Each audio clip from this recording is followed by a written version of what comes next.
agnostics, long-haired weirdos, short-haired weirdos, vandals, hooligans. The government, hug the government, love the government, hug the government, love the government, hug the government. Welcome to The Politics Guys, a place for bipartisan, rational, and civil debate on American politics and policy. I'm Michael Baranowski, professor of political science at Northern Kentucky University. Joining me today is political and policy analyst Kristen Matheny. Hey, Kristen. Hey, Mike. How are you? I'm hanging in there, and you? I'm good. We had some tech issues, but I think they're cleared up now. Yes, tech issues, a bane of our existence here for sure. Amen. But yeah, anyway, that could get me into a screed on broadband regulation and evil Trump FCC, but we don't want to go there. So yeah, but before we go where we do want to go, I would just want to thank our newest Patreon supporters, Kevin and Kimberly, as well as Teresa, who recently increased her monthly support for the show. Thanks so much, guys. We really do appreciate it. And of course, as a Patreon supporter, you not only get a second full-length episode every week, you also get ad-free versions of all of our shows, as well as various other things at different levels of support. To check it all out, just go to patreon.com/politicsguys. And of course, if you just can't afford the support the show, but you would like the bonus content, let me know. I'm happy to set you up with that. It's mike@politicsguys.com. Just send me that email and I will get you all set up. And with that, I think we're ready to go. Kristen. Yeah, so the first story that we're going to talk about today is something that's been a very loud story in the news this whole week, and something that's been sort of building to a crescendo. So this has been ongoing, and it's everything going on in Portland, and then also the federal judge denying the restraining order, which happened earlier this week. So I'll give you a little bit of a recap. So protests have been escalating into riots throughout the city of Portland. Things have grown increasingly tense there. On July 17th, late last week, Oregon Attorney General Ellen Rosenblum filed a lawsuit against the U.S. Department of Homeland Security, U.S. Marshals Service, U.S. Customs and Border Protection, and the Federal Protection Service, and all of their agents there in Portland. And I got most of this information from NPR. In the lawsuit, she alleged that the federal officers in the city of Portland have acted unlawfully by seizing and detaining people of Oregon without probable cause, and she sought a restraining order that would temporarily stop them from using these tactics. And in the lawsuit, she asked the judge to require federal officers to identify themselves and their agency before detaining any protesters, to explain the basis for making detentions and arrests, and to not arrest individuals without a warrant or probable cause. So fast forward to yesterday, which was Friday, July 24th, the federal judge, U.S. District Judge Michael Mossman, denied the restraining order request, citing that the state lacked legal standing. And so to sort of get the rationale behind the denial, I actually just read the decision itself. I think it was 13 or 14 pages. He wrote that while the case involves allegations of harm done to protesters by law enforcement, the plaintiff is not a protester, and beyond that, the state is not seeking redress for past harm done to protesters, but rather an injunction against future conduct. And this was an extraordinary form of relief. And because it had failed to do so, most fundamentally because it has not shown it is vindicating an interest that is specific to the state itself, he found the state of Oregon lacked standing here, and he therefore denied the request for a temporary restraining order. So what are your thoughts about that, Michael? There's a lot going on in Portland right now. We were talking about it earlier this week. Yeah, well, there was also an earlier restraining order that actually was issued, and that was where basically it applied to reporters that federal agents can't disperse reporters. Anyone that a federal agent should be able to reasonably identify as a press or a legal observer cannot be made to leave the scene, essentially. And I think that both of those decisions were reasonable and good decisions. I think it's important to have some sort of observers and media on the scene to document what's going on.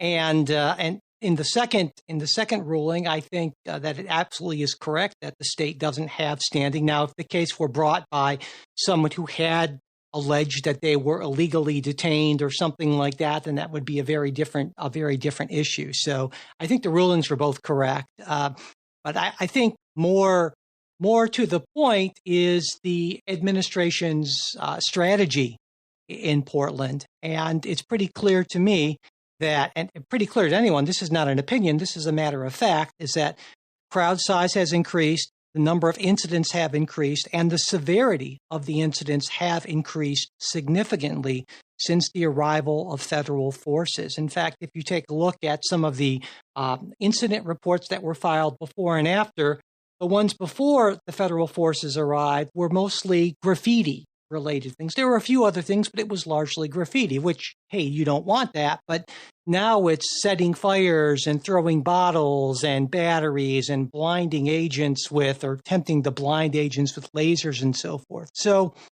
it seems to me that if we assume that the goal of the administration here is to quell the disturbances, there's no other conclusion to come to than this is backfiring.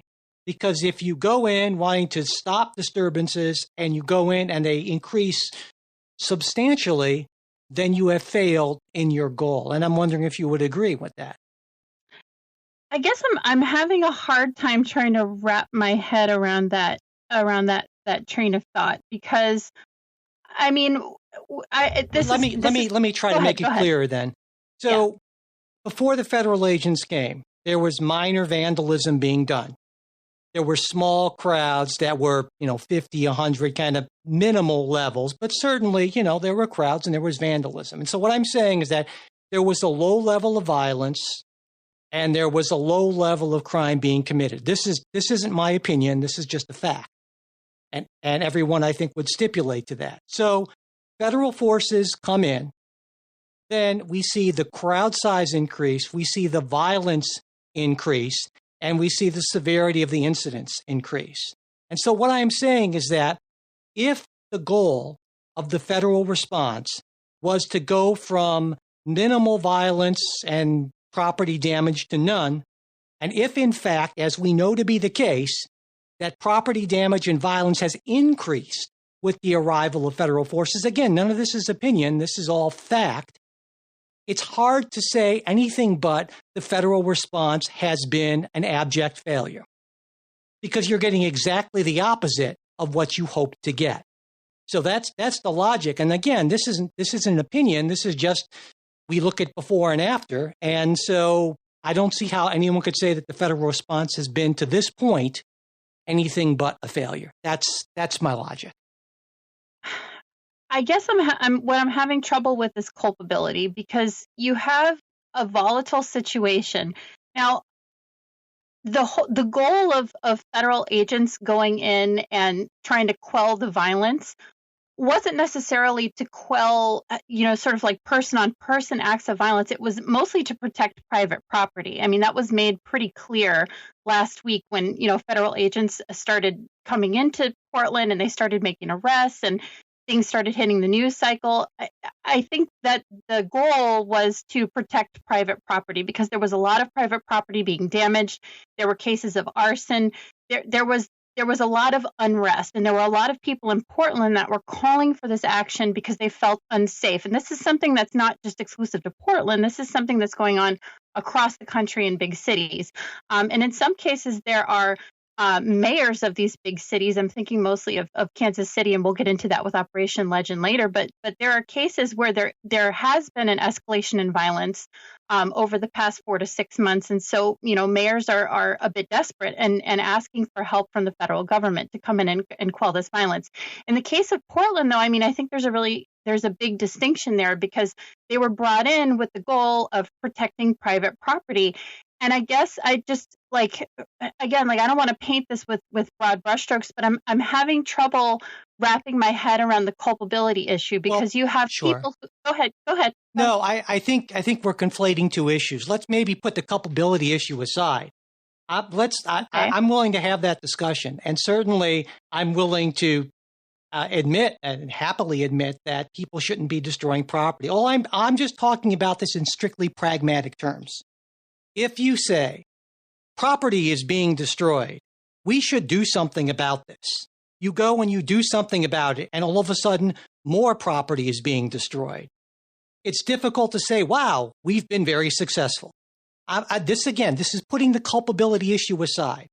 I'm just saying you will grant me, right, that if you want a certain response and you get exactly the opposite, regardless of who's culpable, it's hard to say that you've been successful because you've been the opposite of successful. So what you're saying is exclusively on the issue of has unrest increased since the federal agents have come into Portland? Yeah. Yeah, I can grant you that. Okay. Yeah, it's definitely increased. I mean, I think that's obvious to anybody who watches the news, reads the news, that things have escalated. Yeah. Okay. So yeah, we agree on that. Yeah. Now, in terms of culpability, I mean, certainly I would agree with you. At least I think this is where you're going with this, that people who are throwing batteries and rocks and bottles and shining lasers into the eyes, or trying to shine lasers into the eyes of federal agents, that they are, criminally culpable. And I don't have a problem with them being arrested and detained and charged and so forth, as like 40-something people have been. And so I completely agree with that. But I also think that part of the problem here is that the federal response was not very intelligent. When you have a situation of pretty significant unrest, even though it was low level at that point, but they didn't want it to go on, understandably so, you send in a bunch of people who naturally have to wear masks. They're in full military camouflage garb. And right away, that sends a message to people. So, especially when these are people who they're trained in riot control and they're trained at dealing with people in border incidents and so forth, but they don't know the area, they don't know the people.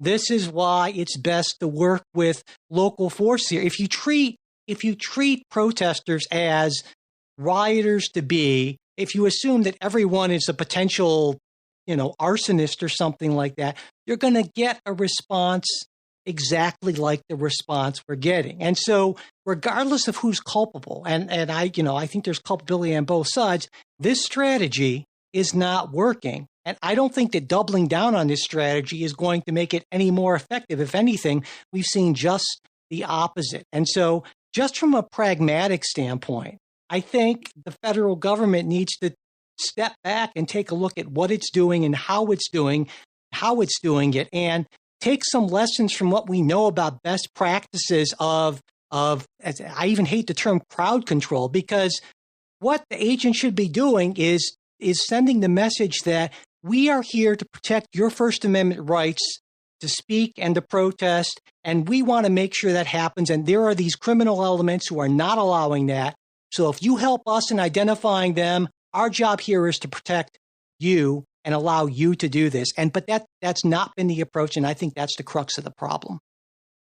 Well, I think one of the most interesting things to come out of Portland and everything going on there, especially towards the end of the week, I think it was announced yesterday that there would be a more direct focus and approach to dealing with issues that were violations of law as opposed to ideology. And I think that sort of speaks to a lot of what you're saying. Whereas there's been this approach up until now, and I think this is something that again happens on both sides, and it happens in the media. There's this conflating of two very different groups of people. I mean, I think it's important to make the distinction. You have protesters who, they're more ideological in terms of what they're trying to accomplish. They're largely peaceful. They're gathering in big groups, but they're not the problem. The problem, like you said, are these people who come in and try to create chaos. They're committing acts of arson. It was splashed across, our cable news TV screens this week. Everything going on in Portland. Then you see, tear gas being lobbed at them, rubber bullets being shot, federal officers in riot gear detaining people who are causing these problems. And I think that there's been a shift, especially towards the end of the week, away from this idea that they're trying to persecute ideology and shift more towards persecuting lawbreakers and dealing with lawbreakers. I think you could make a pretty powerful argument that distinction came a little late in the game. That distinction probably should have come maybe towards the end of last week, a week earlier than it did. But I think it's important that we seize upon this and that they keep emphasizing the fact that they're there to deal with lawbreakers and not with ideology, because there seems to be this conflating of the two. And I think probably that's something that could have come earlier. And I think that speaks to your point about going about this in sort of a haphazard, sort of with a lack of strategy, for better terms. Yeah. But you go ahead. Yeah. I was going to say, I certainly agree with you on that, though there is another way some people, at least on the left, are looking at this, is saying that, well, in one sense, you can say that this was a bad strategy, but in another sense, and this is a much more political and a much more cynical argument, is that if your theory of things is that it's politically advantageous for there to be more violence in the streets and more scenes of violence in the streets, politically advantageous for President Trump, meaning because it's pretty clear to me that he has seized on law and order as sort of a way to differentiate himself, he hopes, from Joe Biden, because obviously it's really difficult for him to run on the economy or things going wonderfully in other ways. But, the streets are on fire sort of thing. And, I'm tougher on crime. That's a much, I think, a more solid potential message for him. And under that theory, you say, well, if these images are in the news, then it maybe looks to some people like, yeah, we need to really crack down, because there are plenty of people, I think, who won't make the sort of distinctions that you and I would make and just say, no, if they're protesting and they won't move, I don't care who they are, they come at you with a knife, you come at them with a gun sort of thing, and there are plenty of people out there like that, unfortunately or not. And I think, again, this is a very political, cynical view, and I don't know that I really buy it, but I wanted to mention it because there are some people who are talking about it, that actually this is a political advantage for President Trump. Yeah, I think, I guess the overarching theme of all of these, the riots and the protesters, and I make the distinction because I think it's important. I think they're two very different groups of people.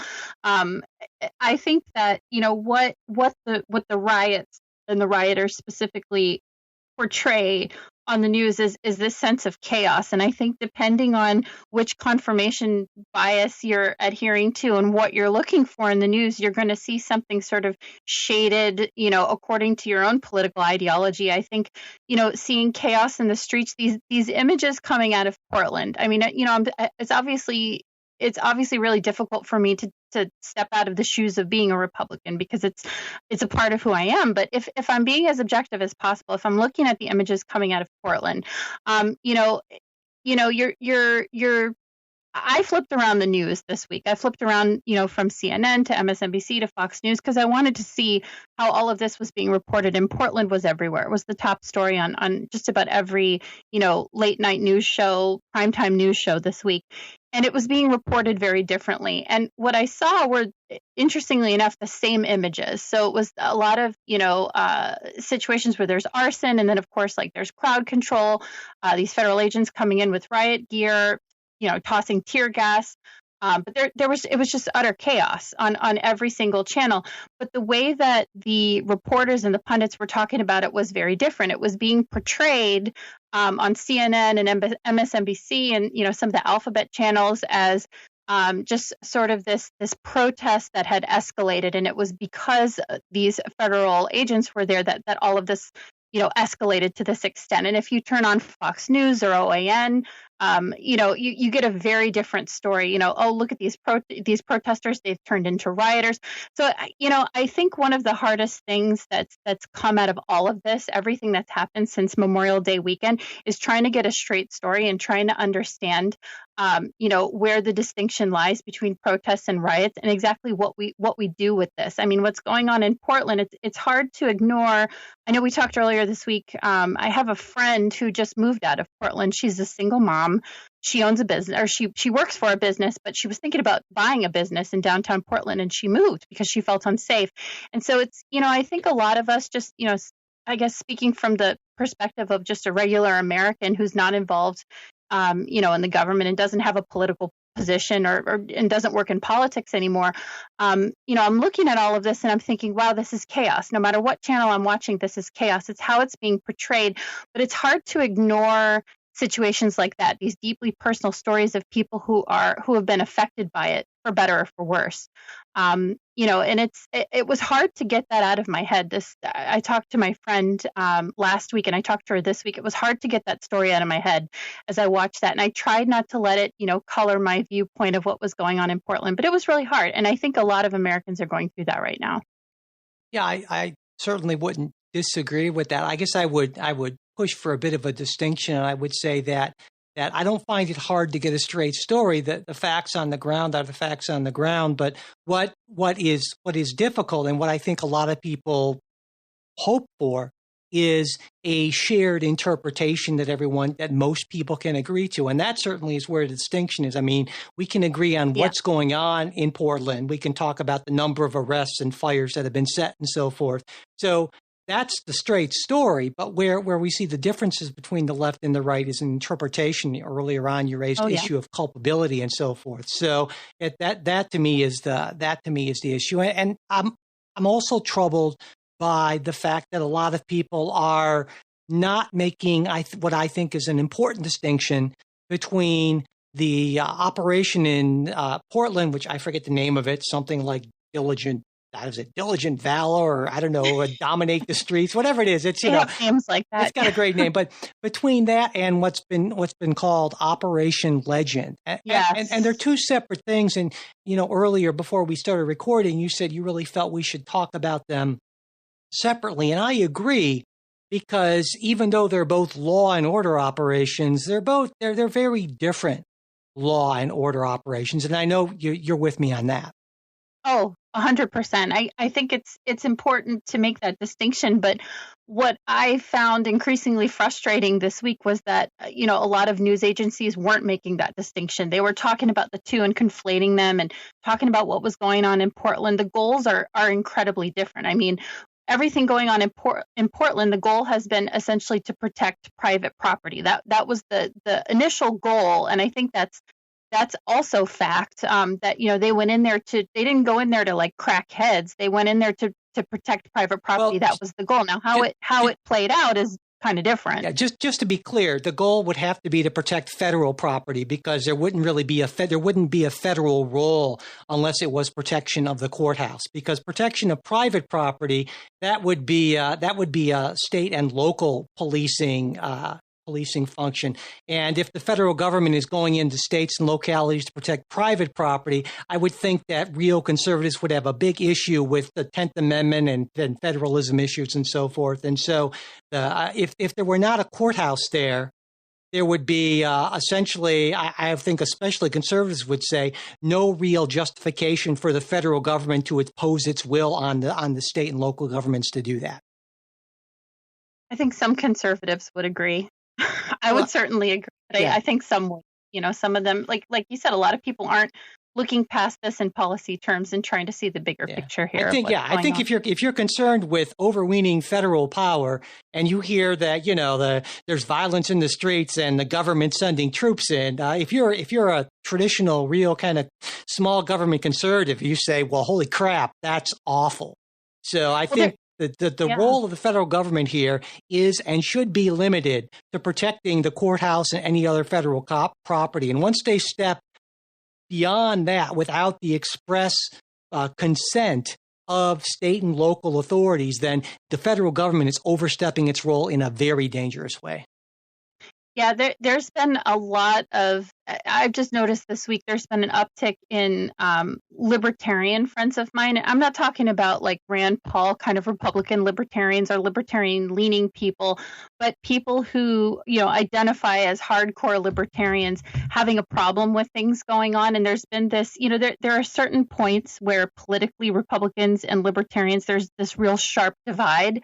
And this seems to be one of those issues. I've noticed some of my more like hardcore libertarian friends coming out in droves and denouncing this, but then they're also being blamed for a lot of this too, especially on social media. So it's interesting to see this whenever we get these situations where there's this big divergence between what's going on in the Republican Party and what's going on with libertarians, because a lot of times they come together on issues and then sometimes they split. And so I don't know, just as an aside, I found that really interesting this week. There's been this sharp divide when they talk about what's going on in Portland. Yeah, it made me think about sort of a very different response from the right. A lot of people on the right in that in the Clive and Bundy case and in the ranch there, and a lot of the right was pretty much agreed that wow, we have federal troops kind of overstepping, and I think there was a strong libertarian argument to be made, and I think here you can very much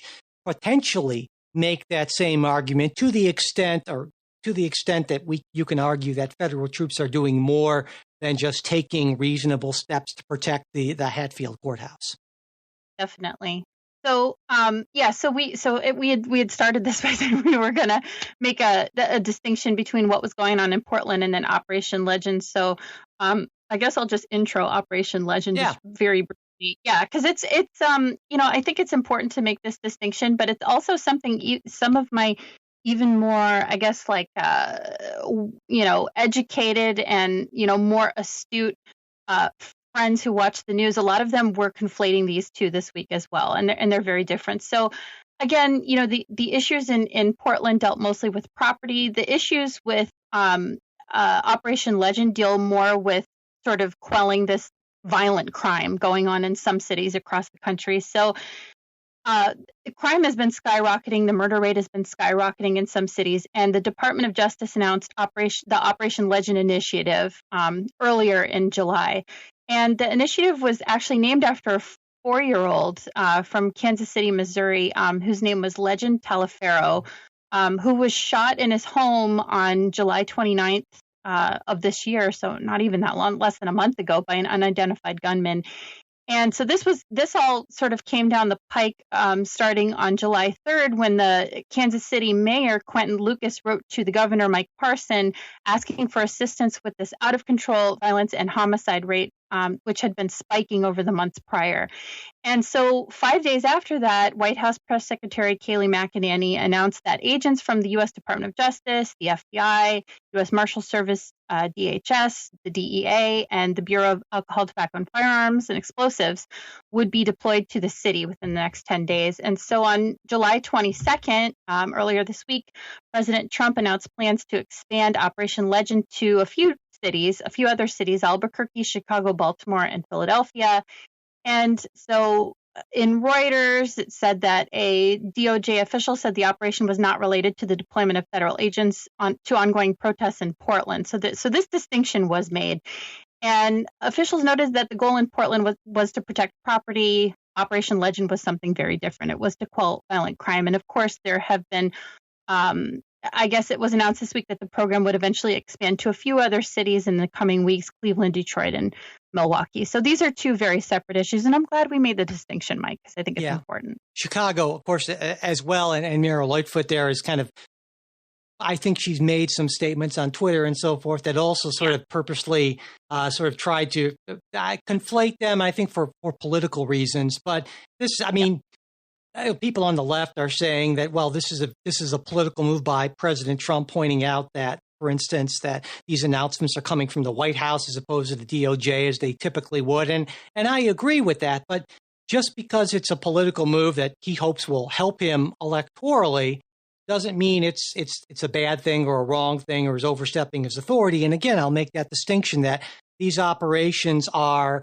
focused on gang violence and on federal crimes, of things that are happening across state lines. And to the extent that they aren't, it's with the consent at the request of these, or with the cooperation of these local and state authorities. And that's an important distinction. This is a good thing because the crime is up, and you can be a liberal and say, I don't like it that this would help Donald Trump, but certainly these cities need some help in terms of gang violence and some other things. And the numbers are fairly indisputable in these cases. And so I don't have a problem with that. I understand why the White House is politicizing it because, hey, it's a few months to an election.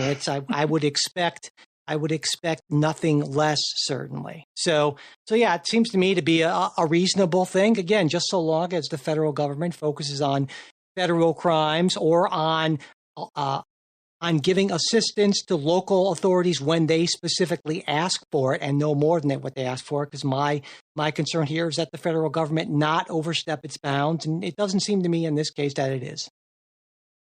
Yeah, I mean, I totally agree with you on pretty much everything you said. I think, it's important to remember that during an election year, I mean, this day and age, it's really any time. Everything is so politicized, and it's almost impossible to look at anything without looking at it through that lens. The fact that we have an election in a few months, a major election, it's important in many ways, not just because it's a presidential election, but we have a lot of House seats up for grabs.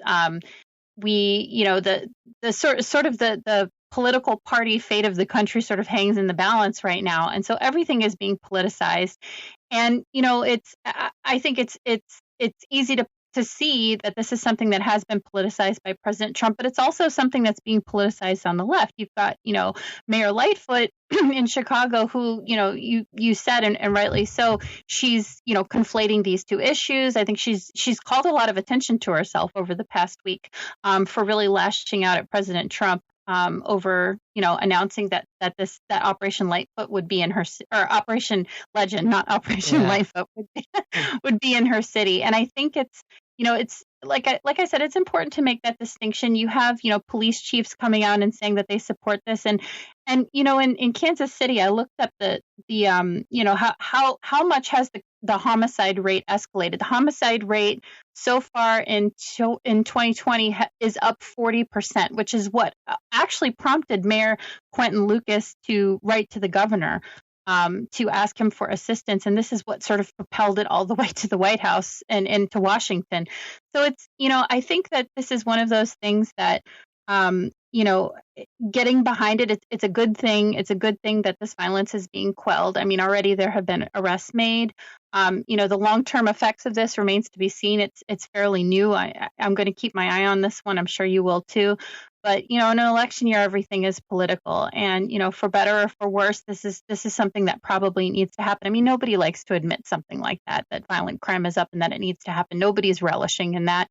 But, moving forward, I'd like to watch this and see, where this goes, if arrests are made, and if there's some sort of a downturn in the violence. That can only be a good thing. Yeah. So I guess we can, on that note of agreement, I guess we can probably move on to our next story, which is census related, right? Census, yeah, we're back to the census, which doesn't surprise me. So this week, President Trump signed an executive order that would prevent undocumented immigrants from being counted in the census for the purpose of redrawing congressional districts across the country. And so immediately, Trump's political adversaries and many Democrats cried foul. They cited racism, xenophobia, politics. Trump supporters shot back by saying Democrats are looking to stack these districts in their favor with undocumented immigrants who aren't able to vote, and cited representative democracy as the rationale behind the decision. More politics, more looking through the lens of politics. And there are a few lawsuits filed as of right now. Some of them were filed by watchdog groups, some by coalitions within states, and they argue that the order violates the Constitution and that the administration violated the Administrative Procedure Act, which is interesting, by making an arbitrary and capricious decision to exclude unauthorized immigrants from the apportionment count when they don't have the data to reliably do so. And so this is something that's ongoing. This has been part of an effort by the Trump administration to deal with and sort of fundamentally change the census and the question asked in the census. So again, this is one of those issues that's sort of ongoing, and it's not fresh and new.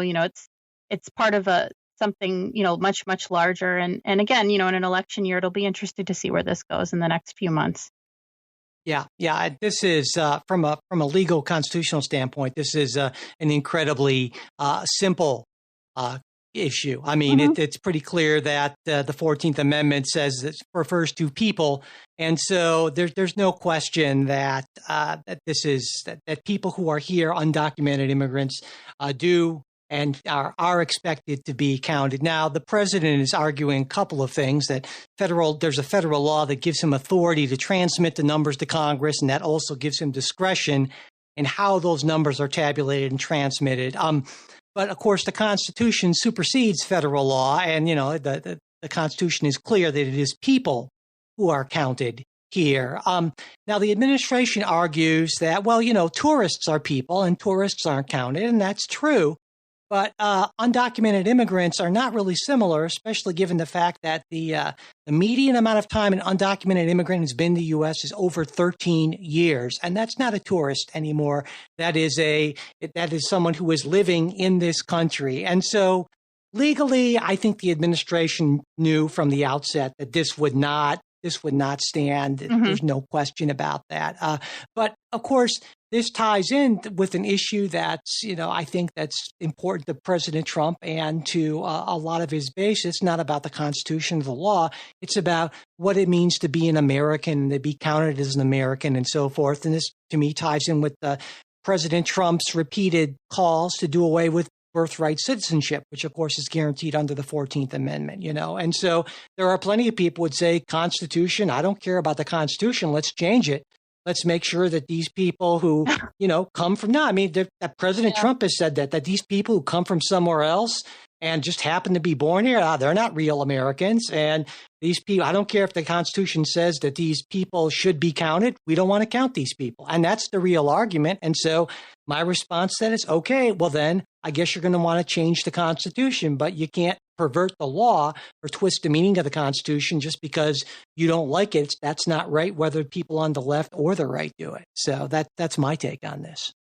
Yeah, I mean, you're not going to get an argument out of me. I think when I was writing notes down for this was, to me, this just seemed like such a non-starter from the start. When I read about this and I read about this executive order, I thought this is never going to work. This is never going to fly for exactly the reasons you elaborated on there.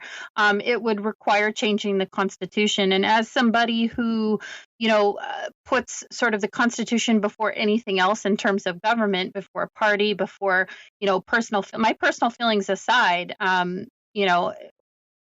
any issue, the Constitution comes first, and that's something that supersedes just about everything, including laws made after. And so I think that, in this situation, I think it's probably smart for Republicans to consider the fact that constitutionally this is a non-starter. I understand. It's funny because I don't necessarily agree with him, but I understand what he's trying to say, and I think I actually talked to somebody in my family who's a Republican and was trying to make the argument that logically it makes sense, and I could see where somebody would think that, Republican or whatever. The fact that these are people who, legally they're ineligible to vote. They're not able to vote. Should they? There's this argument being made. Should they count as part of the congressional redistricting? I can understand that argument. I think somewhere logically it makes sense. I don't know that I agree with it entirely, or the fact that they wouldn't be counted in the census. But I think ultimately you have to look at the Constitution. The Constitution's pretty clear that, the census refers to people living in the United States and not necessarily people visiting the United States or like here for a short period of time. These are people who are living here. And I know a few undocumented immigrants, and they've lived here. Both of them have lived here more than, I would say, 10 years.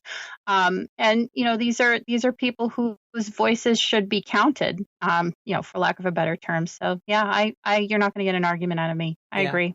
Well, I think politically the president might see this as making sense because certainly it sends a message to a large part of his base that they agree with. And so that would strengthen their already, I think, fairly firm support for him.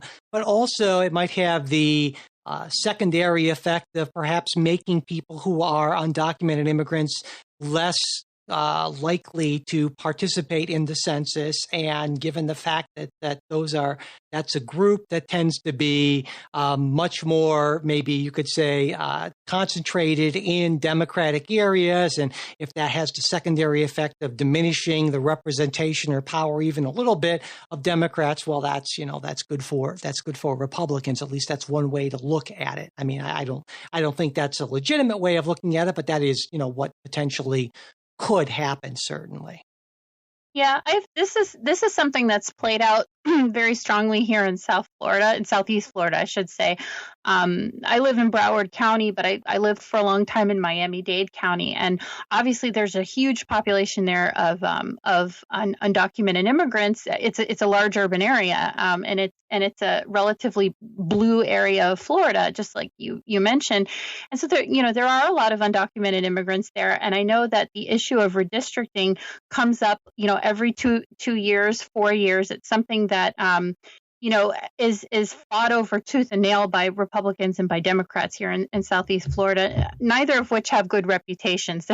I know throughout the 80s and 90s there were a lot of cases of corruption, and largely that both parties have sort of cleaned up their act here in South Florida. But I know this issue is sort of a hot button issue. That the idea of the census questions. I mean, I think in 2019, there were issues that President Trump wanted to add questions to the census about, undocumented immigrants, essentially declaring that they were undocumented immigrants. And of course, that presented like a whole laundry list of problems.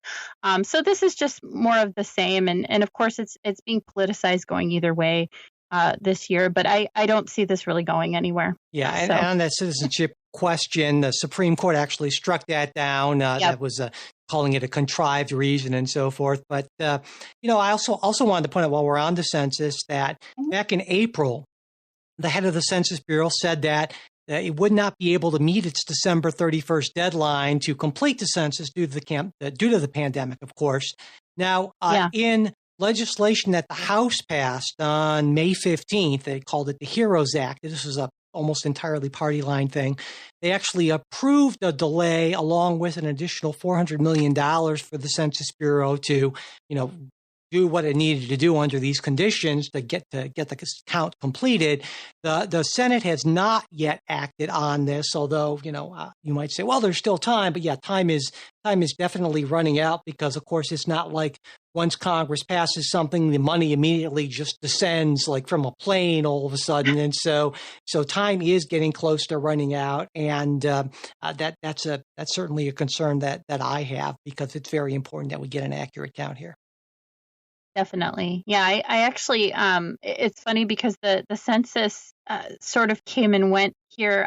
The other day, my husband just looked at me and he was like, "Oh, I filled out our information." And I was like, "Oh, okay." It's one of those things that I think it's easy to forget about. And, but I think it's important to get as accurate a count as possible. And I think that includes counting undocumented immigrants I guess. It's important. And I get the logic behind what President Trump is trying to say, but it's just never going to fly. Yeah. Right. We've gotten this far, Kristen, and we haven't talked really directly about COVID, but I think that time has come. We should be able to get a discussion. But it just sort of weaves its way into everything that we discuss. Yeah. Have you? Yeah, it does. I mean, it has to. Sure. Yeah, it's just sort of this dark cloud hanging over us at all times. So, so the first thing that we could discuss is what's going on in Jacksonville with the Republican National Convention. So this past Thursday, it was announced that the scheduled Republican National Convention, which was supposed to take place in Jacksonville here in my state of Florida from August 24th through the 27th, has been largely scrapped. And both major party conventions, I should note, are effectively going to look very different this year. It's unclear how the Republican National Convention and the RNC will proceed, but the actual events taking place there in late August have been canceled. And President Trump made the announcement. He discussed the possibility of putting convention goers in harm's way due to a recent surge in COVID-19 cases throughout Florida. And he was supported by a lot of local officials. I know the Jacksonville Mayor Lenny Curry supported the decision, and there's some relief and some show of support from a lot of Republicans and local leadership. There are others that are certainly very, very upset. Yeah. Well, it's interesting to me. President Trump has gone from mocking the Democrats for having a virtual convention to mocking Joe Biden from wearing a mask and, basically saying, this will end very quickly and all that, to all of a sudden saying, well, it's going to get worse before it gets better, and wearing a mask and talking about how, he supports it and because it's patriotic and no one's more patriotic than he is. And wow, talk about a quick change in a very short period of time. And I'll give him credit for changing it all. I think he's belatedly facing reality here, and that's a good thing. Of course, I wish he had done it months ago, but it is what it is. I mean, we're at a point where probably by the end of the year, we're going to be seeing, over 200,000 deaths from this. You take a look at how we are compared to other rich advanced countries, and it doesn't look good. I just now I pulled up the hospitalizations, and they're higher than they've been ever at this point. And it's while other places at least were managed to kind of knock down that curve to flatten that curve. We seem to be doing a parabola basically, and that's certainly not what you want. But it's pointless, I think, to play the blame game at this point. We could do that all day, but at least I'm glad to see that there's been some change from the top on this, as late as it is. And so I think it's important to, when we talk about people flip-flopping on issues, and it happens a lot, and people say, oh my God, how awful it is. And I agree with that depending on the reason for it. But I also think that if someone adopts a position that you agree with, you should encourage that and give them some sort of credit for that, as opposed to just giving them a lot of crap for not having it in the first place, because that makes it harder for people to change their positions to adjust to that. So I will go on record here saying, President Trump, if you're listening, good job on you for finally seeing the light on this and encouraging mask use and all that sort of stuff. So yeah, there you go. It was funny. I was going to ask you about that because the last time we recorded the show was actually on the 4th of July. And there seemed to be this change about a week later when he visited Walter Reed Medical Center and he wore the mask. And then he had said earlier in the week, I think like around July 12th, that he wasn't against masks. He felt there was a time and a place for them. And so there's been sort of this like very visible gradual shift in his mindset. But it's funny because if I just, speaking for myself, if I look at how I've felt about masks throughout this whole process, and I'm sure a lot of people can relate to this, my mind has changed a lot. Just, depending on, what the numbers look like, what I'm hearing on the news, what my friends in the medical community are telling me. And I think a lot of us sort of feel that way, that, generally we sort of align ourselves with a position on, flattening the curve, wearing masks, whatever.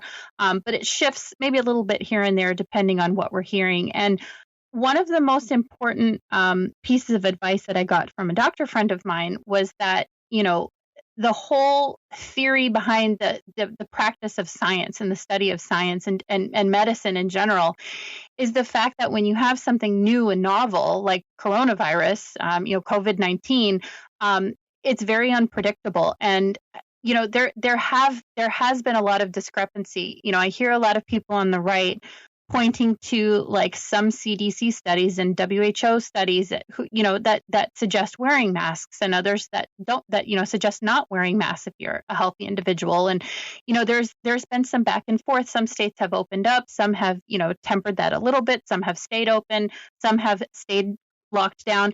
And I think that the bottom line with all of this is that none of us really understand what we're dealing with. And I think that's where the discrepancy lies. And I see a lot of people on each side, Democrats, Republicans, whatever, sort of turning this into something political. And I'm blaming a lot of fellow Republicans for doing this and saying, look, we're getting this unconfirmed information and, opinions are shifting. There was a lot of anger towards President Trump for shifting his opinion and for putting on a mask and for endorsing putting on a mask. I know there's been a lot of anger on the right. But I think it's important to remember that this is sort of how science works. And this is the study of science, is that we don't really know what's going on. And as we get more information, the data and the statistics they're going to change. It's hard to get, a precise number. It's hard to get, like, for example, the percentage of deaths, compared to the number of active COVID cases, depending on, which newspaper, which, TV news channel you're watching. Those numbers vary wildly. And I think that's part of this.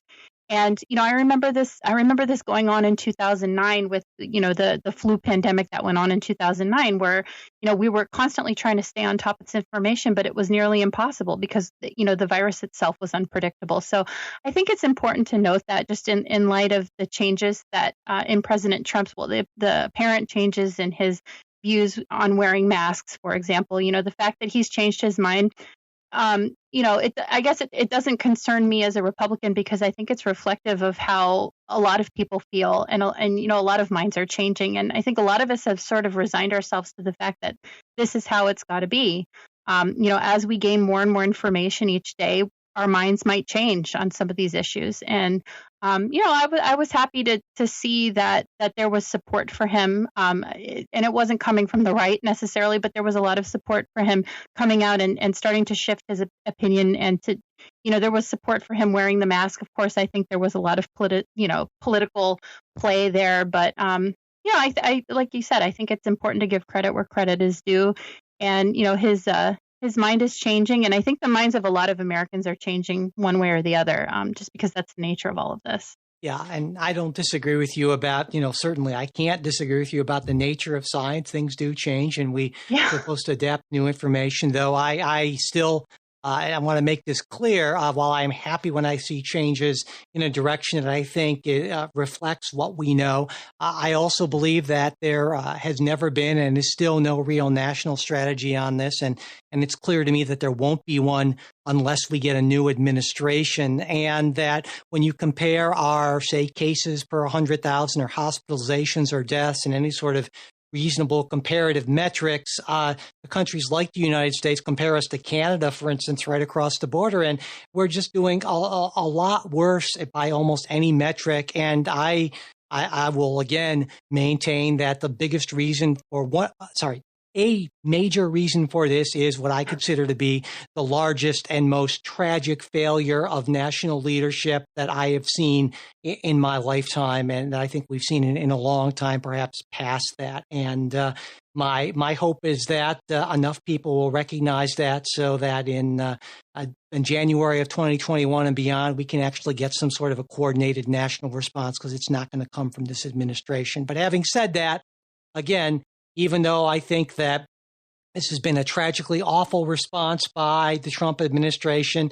if it goes from tragically awful to a tiny bit less tragically awful, hey, I will recognize that as progress in the right direction. And so there you go. But I wanted to make it clear to my fellow friends on the left that I am not in any way giving the president a pass. I am just acknowledging movement in the right direction, which I think is important to do. So there you go.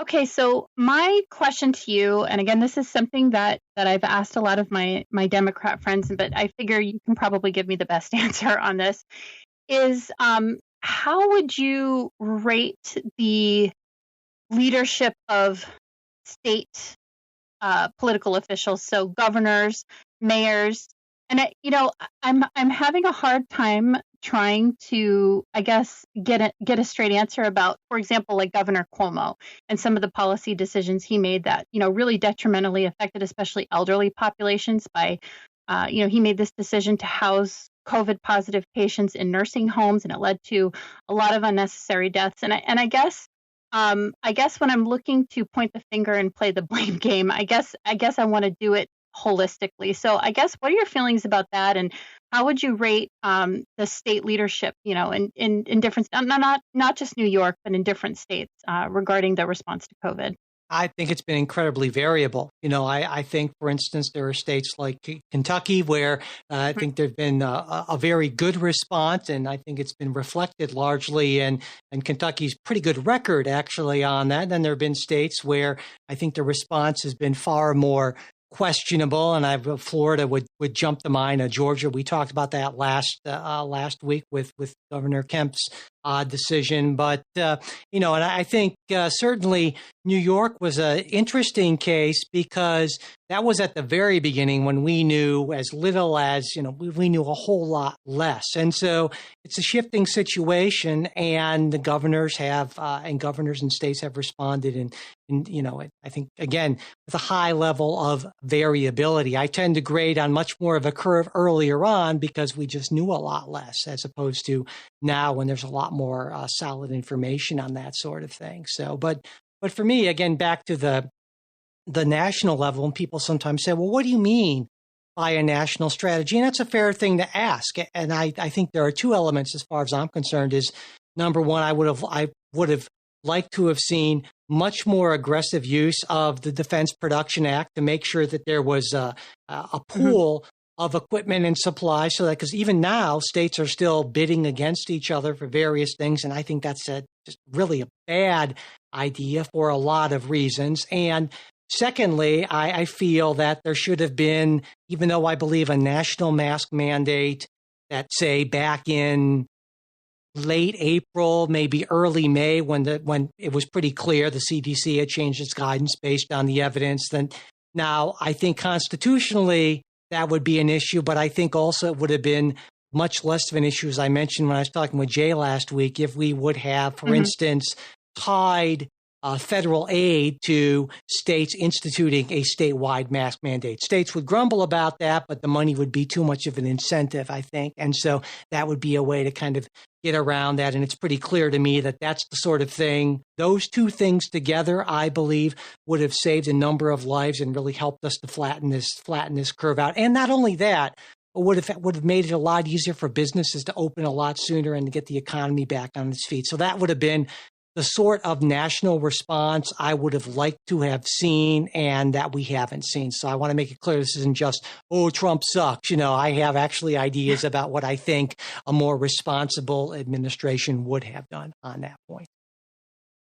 Okay. Well, yeah, that's pretty much how I thought you might answer. I hate to say that because you're not predictable necessarily, but I know you pretty well, and I, it's kind of how I thought you might answer, and it's I mean, I think it's a good answer. I feel more satisfied with that than with some of the answers I got from other friends. So and also there's another issue on these lines. We're not going to be able to get to it on this show, certainly, but there's that whole issue of negotiations on the next stimulus package, right? And I was thinking we'd get to that, but we talked about Portland for quite a while, and I think rightly so. There was so much to Portland and the law and order thing and so forth, but there's that we didn't get to, and then there's what's been going on with China with the closing of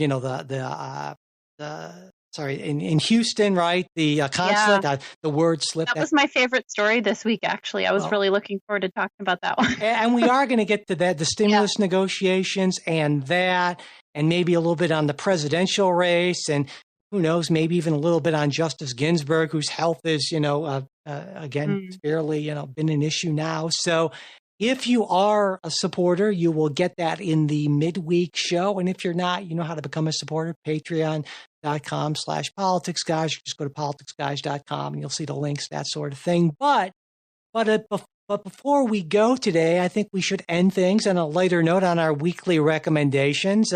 What do you got for us this week, Kristen? Okay, so this one I was actually thinking about last night quite a bit. And obviously, I recommend this podcast, The Politics Guys, and I think everybody should listen to this every week. But as I've said on the show before, and I'm sure most of you are the same way, I'm like a huge podcast fan. I listen to podcasts all day long when I'm working, when I'm in the car, no matter what I'm doing. I have my Bluetooth headphones on and I'm listening to podcasts pretty much.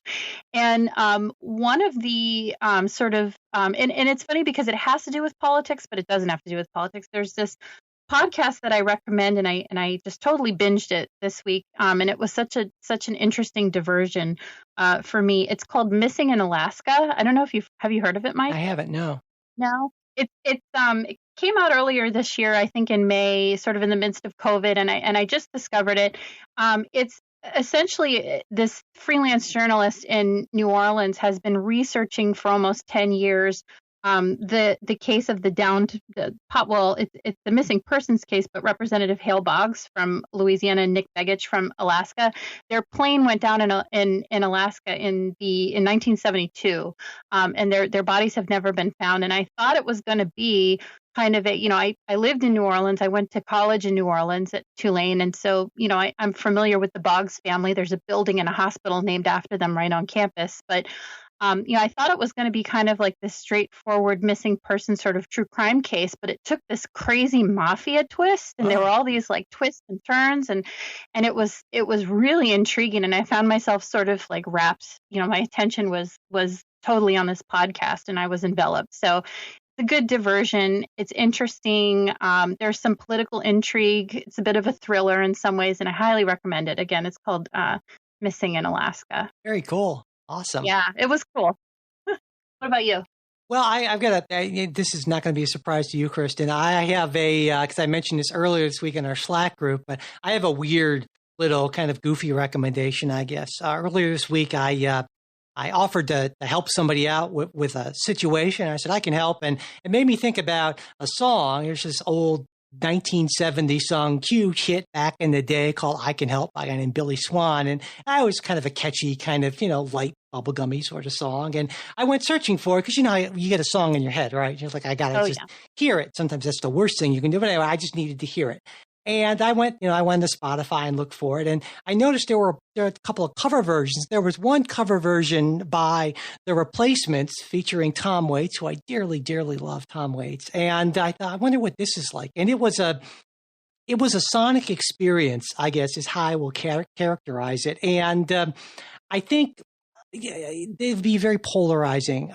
You'd either just listen to it and go, oh my God, this is just an awful thing, and why would anyone record this? Or it would just make you happy. That was my reaction. Obviously, whenever my wife hears Tom Waits, she runs screaming from the room, almost literally. So it's kind of thing I can only indulge in with earbuds, or when she's out of the house. But I'm going to post both versions. If you haven't heard the Billy Swan version, if you really start with that just for a minute to really get an appreciation for the uniqueness of the cover version, because I'm a firm believer if you shouldn't cover a song unless you can bring something different to it.